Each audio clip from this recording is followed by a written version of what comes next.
नमस्कार। आज हम क्लास 10th इंग्लिश की गोल्डन रेज का चैप्टर नंबर 10 द ट्रिब्यूट का पार्ट नंबर 2 करेंगे। फर्स्ट पार्ट हम पहले कर चुके हैं, जिसमें हमने देखा था कि किस प्रकार बाबूली का अपने बड़े भाई का पत्र मिला और वह अपने गांव पहुंचता है क्योंकि उनके घर का बंटवारा होने वाला था। दो भाई उसके गांव में रहते हैं, बाबूली खुद है वो शहर में रहता है। बंटवारे के लिए तीनों भाइयों का वहां पर रहना आवश्यक था, इसीलिए बाबूली को बुलाया गया। तो चलिए इस चैप्टर का आगे का पार्ट देखते हैं।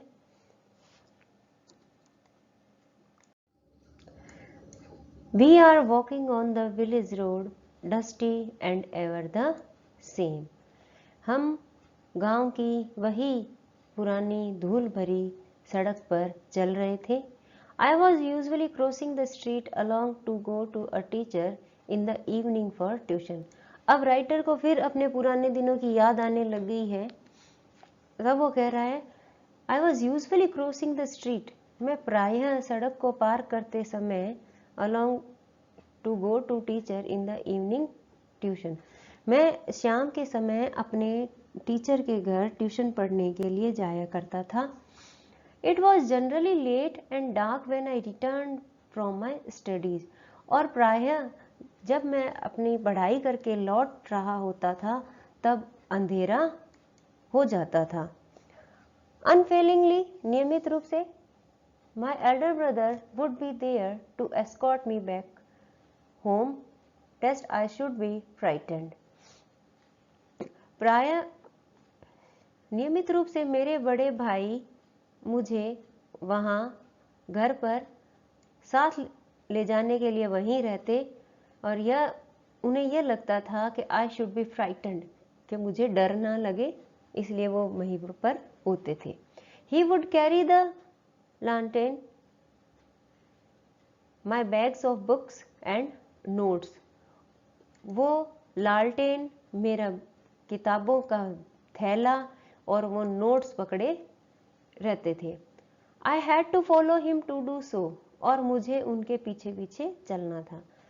इफ आई लैग बिहाइंड, यदि मैं पीछे रह जाता, ही वुड आस्क, वो पूछते, वाई, क्यों, यू आर परहैप्स टायर्ड, कि शायद तुम थके हुए हो। Come hold my hand and walk with me, आओ मेरा हाथ पकड़ो और मेरे साथ चलो। He sometimes used to carry me on his shoulder, वह कई बार मुझे अपने कंधों पर ले जाया करते थे। While going to the fields for a stroll, जब वो खेतों में चहलकदमी करने के लिए जाया करते थे तब वो मुझे कंधों पर बिठाकर ले जाया करते थे। The bus stop was distance from the village. अब फिर से जो वर्तमान की स्थिति है वो उसका चित्रण किया है। The bus stop was some distance from the village, गांव से बस स्टॉप थोड़ी दूरी पर था। I had fallen behind him, मैं उनसे थोड़ा पीछे रह गया था। ही स्टॉप्ड, वह रुके, and asked me same old question, और वही पुराना क्वेश्चन उन्होंने मुझसे पूछा। ही यूज्ड टू आस्क, जो कि प्राय वो मुझसे पूछा करते थे। I just could not speak, मैं कुछ भी नहीं बोल सका था। कौन सा क्वेश्चन पूछा था उसने? देखो, अपने पहले पढ़ा है, यू आर परहैप्स टायर्ड, कि शायद तुम थक चुके हो। यही क्वेश्चन उन्होंने फिर पूछा। The past was sprouting up in me, भूतकाल मेरे अंदर, स्प्राउट होता है अंकुरित होना, और यहाँ पर अर्थ निकल रहा है कि मुझे वो दोबारा याद आ रहा था, एकदम शुरुआत से ही जैसा जैसा कुछ हो रहा था राइटर को वो चीजें फिर याद आने लग गई थी। The childhood days and the days now, बचपन के दिन और अभी के दिन। Time has coagulated for me, time मेरे लिए रुक गया था, ठहर गया था। आई हैव चेंज, मैं बदल गया था। बट माई एल्डर ब्रदर, लेकिन मेरे बड़े भाई। Time could not bring upon him any change, समय उनमें किसी भी प्रकार का परिवर्तन नहीं ला सका था। एज इन दोज डेज, जैसा कि वो उन दिनों थे, he was still walking in front of me carrying my bag. अभी भी वो मेरे आगे आगे मेरा बैग लिए चल रहे थे। आई फेल्ट सो स्मॉल, मैंने अपने आप को बहुत छोटा महसूस किया। हेजिटेटिंगली, हिचकिचाते हुए, आई सेड, मैंने कहा, ब्रदर, भाई, give me that brief case, ये ब्रीफ केस, सूटकेस मुझे दे दो। Let me carry it for a while, थोड़ी देर के लिए इसे मुझे लेकर चलने दो। डोंट यू वरी, चिंता मत करो, ही सेड, उन्होंने कहा। इट इज हैवी, यह बहुत भारी है, एंड यू आर टायर्ड, और तुम थक चुके हो। Let us quicken your step, अपने पैर जल्दी जल्दी उठाओ। You must be feeling hungry, तुम्हें अवश्य ही भूख लगी होगी। It is time for the evening meal, यह शाम के भोजन का समय है। I followed him in silence, मैं चुपचाप उनके पीछे चलता रहा। He reached home, we reached home, हम घर पहुंचे। इट वॉज ऑलरेडी डार्क, पहले ही अंधेरा हो चुका था।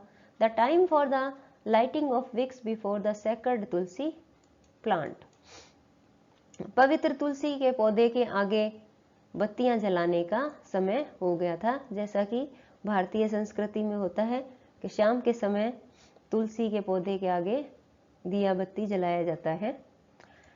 अनलाइक दोज डेज, उन दिनों के बिल्कुल विपरीत, none of my nephews rushed towards me howling, here's uncle, कोई भी मेरा भतीजा यह चिल्लाते हुए दौड़कर मेरे पास नहीं आया, चाचा आ गए। My sister in law did not run from the kitchen to receive me, मेरी जो भाभी है वो भी रसोई से मेरा स्वागत करने के लिए नहीं आई। I was all quiet and calm, मैं बहुत ही चुप और शांत था। ओनली माई मदर केम, केवल मेरी माँ आई, एंड स्टूड नियर मी, और मेरे पास आकर खड़ी हो गई। The second brother and his wife were nowhere to be seen, मेरा दूसरा भाई और उसकी पत्नी कहीं भी दिखाई नहीं दिए। इन द एंटायर हाउस, पूरे घर में, there was an air of unusualness, एक असामान्य सी हवा थी। दैट मीन्स घर का माहौल बहुत ही असामान्य था। Rather the stillness of graveyard, यहाँ तक कि जैसे कि कब्रिस्तान की शांति होती है उस प्रकार का वहाँ का वातावरण था। एज इफ, मानो कि the house was preparing for its ultimate collapse, जैसे कि जो घर है हमारा वह अंतिम विध्वंस की, अंतिम गिरावट की तैयारी कर रहा था। I tried to be normal with everyone, मैंने सभी के साथ सामान्य रहने की कोशिश की। But there was that abominable lull all around, लेकिन वहां पर चारों तरफ बहुत बुरी शांति थी।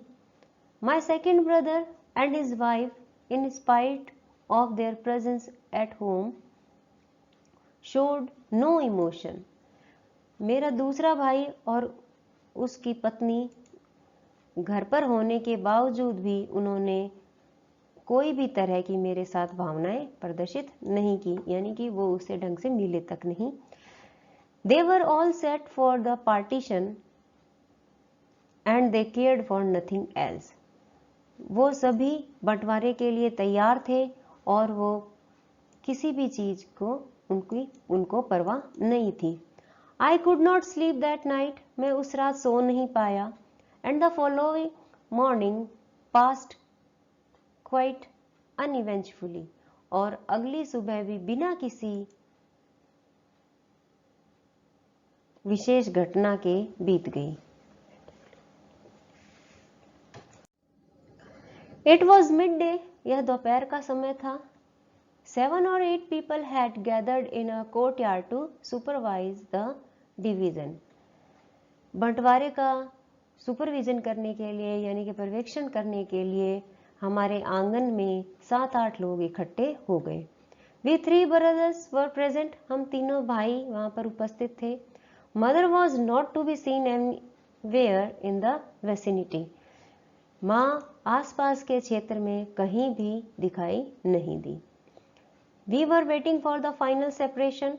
हम अंतिम बंटवारे का इंतजार कर रहे थे. As if, जैसे कि ready to slice out the flesh of the domestic body which our parents had nourished since the day of their marriage. जो हमारे डोमेस्टिक बॉडी यानी यहाँ पे घर को कहा गया है, घर को एक सजीव के माना है. ऐसा कह रहा है राइटर जैसे कि हम घर रूपी शरीर के मांस के टुकड़े को लेने के लिए तैयार खड़े हैं, जिसे कि हमारे माता पिता ने अपनी शादी के दिन से ही पाला पोसा था, यानी कि सार संभाल जिसकी की थी, हम उसके बंटवारे के लिए तैयार खड़े थे. And then we would run away in the different direction clutching a piece of each. और प्रत्येक टुकड़ा पकड़कर हम बैठे थे और हम अलग अलग दिशाओं में वह लेकर भाग गए. All the household articles were heaped in the family courtyard. घर की सभी चीजें जो हमारे घर के आंगन के बीच में उसका ढेर लगा दिया गया. These were to be divided into 3 parts. उन सभी का 3 भागों में बंटवारा किया गया. All the small things of the house, almost everything movable, starting from the ladles made out of coconut shells and the bamboo to the little box where father used to keep his beetles. यानी इसमें कह रहे हैं कि हर छोटी चीज, घर की हर छोटी चीज का बंटवारा किया गया. उसमें से वो सब कुछ जो चल चीजें थी उसमें यानी कि महिलाओं के द्वारा जो कोकोनट यानी नारियल के जो खोल से भी बनाई जाती है, जो कड़छियां बनाई जाती है, उनसे लेकर बांस के छोटे छोटे टुकड़े डिब्बे थे जिन्हें कि पिताजी पान डालने के लिए यूज किया करते थे, उन सभी का भी बंटवारा किया गया. The axe and the old radio set too had been produced. कुल्हाड़ी और पुराना रेडियो भी वहां पर उपस्थित कर दिए गए. A long list of all the items was made. सभी वस्तुओं की एक लंबी लिस्ट बनाई गई. Nothing was spared. कुछ नहीं छोड़ा गया. Neither the धिनकी nor the little finger of the family idols. ना ही धिनकी जो कि चावल का धान कूटने के लिए यूज की जाती थी, उसको धिनकी कहा जाता था वो, और ना ही परिवार की जो छोटी छोटी मूर्तियां थी उन्हें ही छोड़ा गया था. I saw my elder brother rise.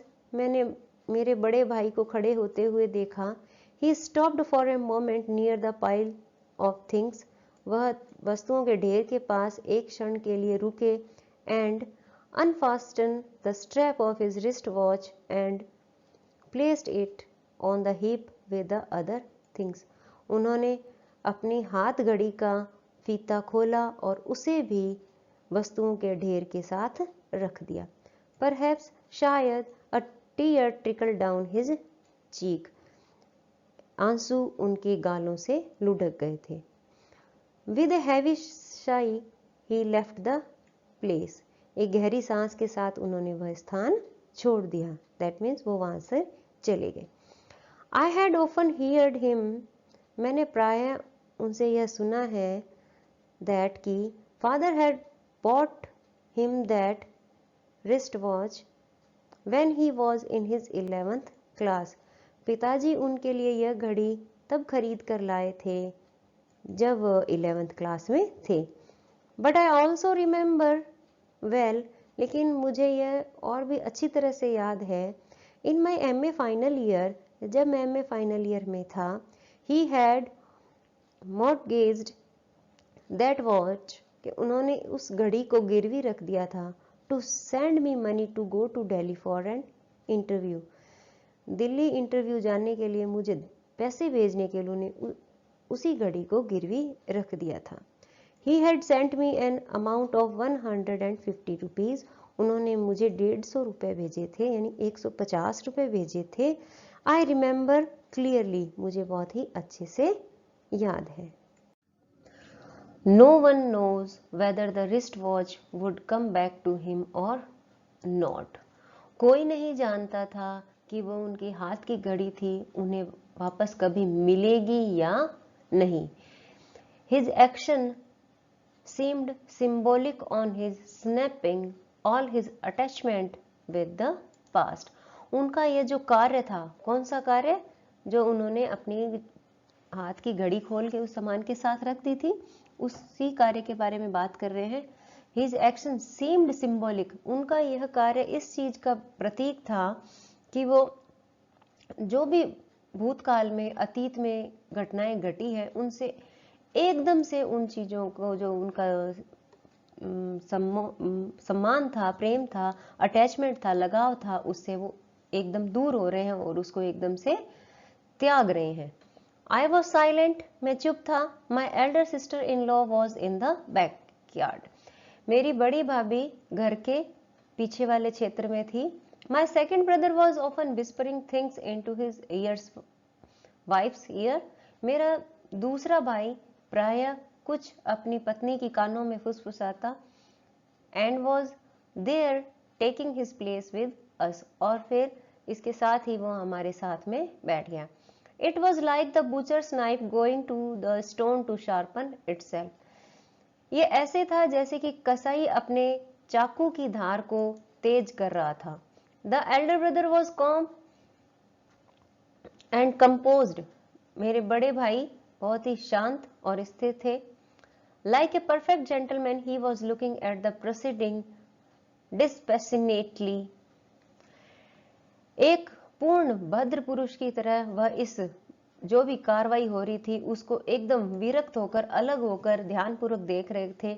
Exactly, ठीक उसी प्रकार as he had done on the day of the sacred thread ceremony of his son and the day of my marriage. ये इसी प्रकार देख रहे थे जैसे उनके बेटे का जनेऊ संस्कार और समारोह और मेरी शादी का जो समारोह था, उस समय वो जैसे देख रहे थे वैसे ही एकदम शांत भाव से सारा कार्यक्रम वो देख रहे थे। It was the same preoccupied and grave manner. यह वही पहले से निर्धारित, पूर्ण व्यस्त और गंभीर तरीका था। Attending sincerely to his duty, जो कि अपने कर्तव्य को पूर्ण निष्ठा के साथ निभा रहे थे।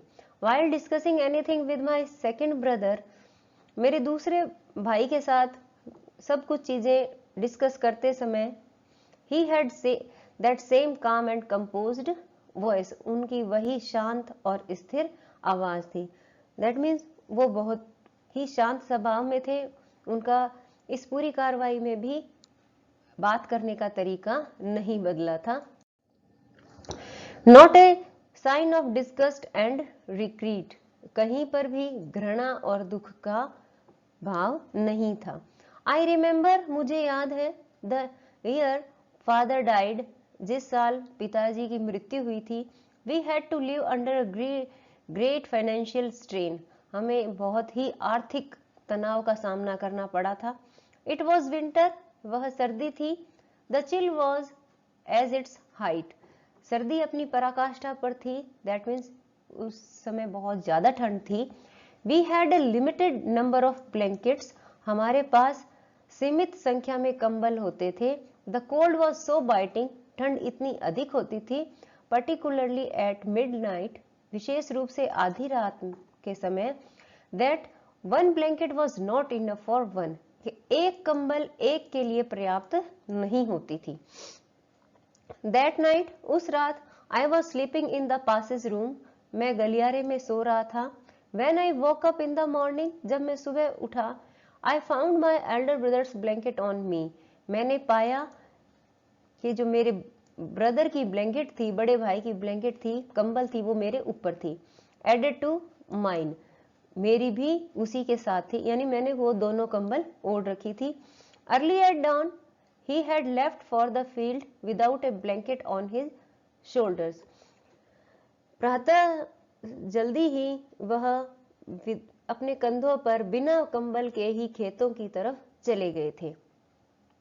If he had been asked, यदि उनसे यह पूछा जाता, why, क्यों आपने ऐसा किया, he would have surely said in his usual manner, तो तो अपने अंदाज में तरीके से वह निश्चित ही यह कहते दैट कि he did not feel the cold, उन्हें ठंड महसूस नहीं होती।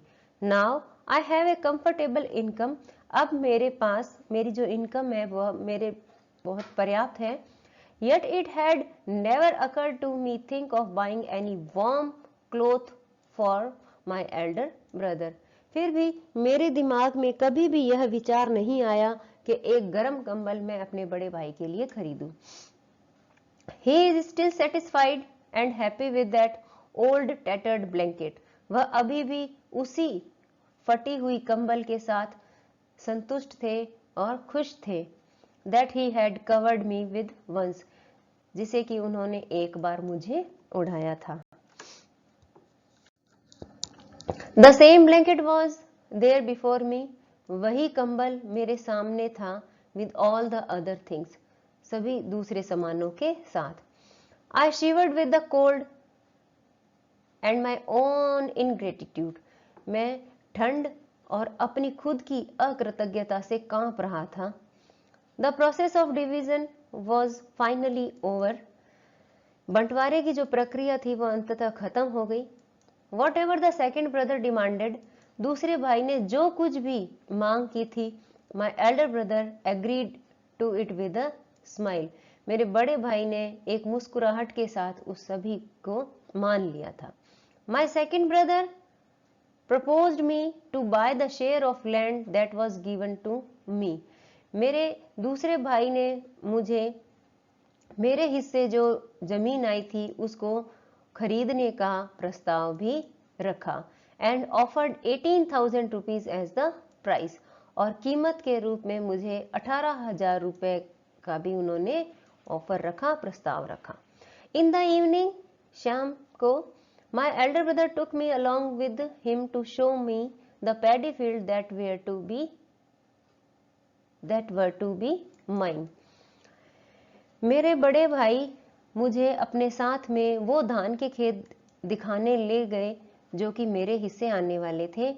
आई क्वाइटली फॉलोड हिम, मैं चुपचाप उनके पीछे चलता रहा।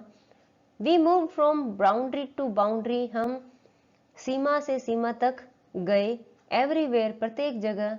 आई could feel the imprints of his feet, his palm and his fingers, मैं उनके पैरों की, उनके हथेलियों की, उनके अंगुलियों की जो छाप थी उनको मैं महसूस कर सकता था। On the bosom, on the paddy field, sparkle the pulse of my elder brothers sweat, धान के खेतों के सीने पर मैं अपने बड़े भाई के पसीने की जो बूंदे हैं, मोती के समान जो बूंदे हैं, उनको महसूस, चमकते हुए महसूस कर सकता था। He was showing me the fields, वह मुझे खेत दिखा रहे थे, as a father would introduce a stranger to the family members, जैसे कि एक पिता किसी अजनबी को अपने परिवार के सदस्यों से मिलवाता है। In the morning, अगली सुबह, I was to leave for Bhubaneswar, मुझे भुवनेश्वर के लिए निकलना था। I had no courage to meet my elder brothers, मेरे बड़े भाई से मिलने का साहस नहीं था। Before leaving for the bus stop को जाने से पहले, I had handed over the same slip of paper to my elder sister in law, मैंने वही कागज की जो पर्ची थी अपनी बड़ी भाभी को सौंप दी थी, जो कि had the details about my share, जिसमें कि मेरे हिस्से की सारी डिटेल थी। Writing on the blank side of that slip, उस पर्ची के जो खाली स्थान था उस पर मैंने लिखा, I had asked her to deliver it to my elder brother, मैंने उन्हें कह दिया कि ये जो पर्ची है वो बड़े भाई को दे देना। and stealthily slipped out of our house, और चुपचाप घर से निकल गया।